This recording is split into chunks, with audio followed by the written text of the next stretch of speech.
I find myself reflecting on the university's nearly 150-year-old history these days, and I keep returning again and again to this idea, this notion of community. That's why I'm excited to share our intentions to design a new model of community engagement.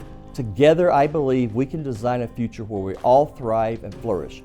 But first, we have to listen with compassion, with intention, with humility, with our heart, our soul, and our mind, as well as our ear.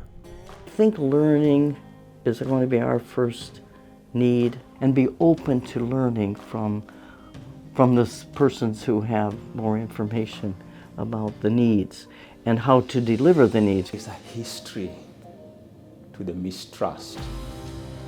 And so both sides, we are vulnerable.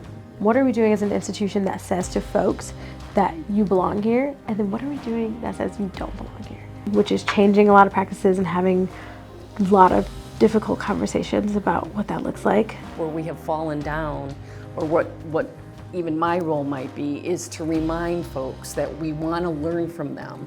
We want them to participate. We want them to join us. Why we were founded was to transform ourselves, to transform this city, the region, and the globe.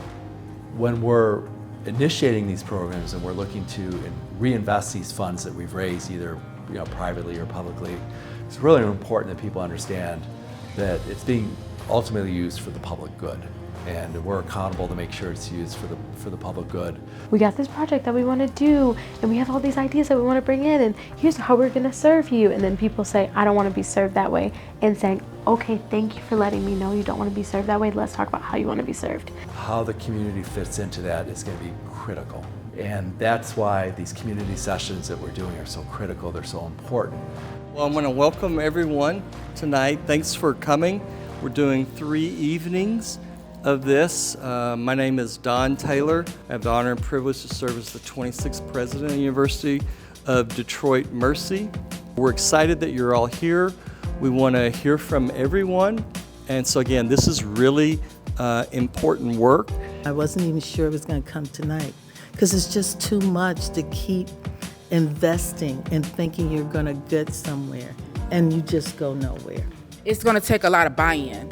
And that's from of course it starts at the top, and then your faculty. We're already bought in because we live here, we work here, we have businesses here. I'm bought in. I'm a lot of money bought in. There are ways that both the community and the university can benefit. First of all, there has to be a conscious effort from every department to make sure that they are community engaged. This neighborhood has history and businesses that need to be elevated. That goes beyond what we should do, but that should be why we attract people to UD Mercy. It's something for everybody in this community. This is one of the most wealthiest communities in the city. And it can be a pipeline to your university when it comes to students. I cannot talk about my community anymore about how marginalized, disenfranchised, at risk. It is also full of rich culture and deep relationships, but that's the thing that's at the root of the problem. If they're viewing our communities like these places that need help, when the system needs to be changed, that's the frame that needs to be reconsidered. So far from what I've heard and the people that were speaking, it was very shocking because I thought it was going to be a different kind of setting, and I kind of fought myself to get up to come out, but I see it's a little bit different. It don't seem so hostile. So I have no problem with attending again and hope something good will come out of this. This will not only be beneficial for this community, for all of Detroit, and be something that can be an example for all the schools of higher learning in this country, that they should not be and have so much acreage and bondage right into a community and not make a difference for them and not make it better. It's a process that's hard to measure. Those of us who have been around a while can see a difference, but there's so much further to go.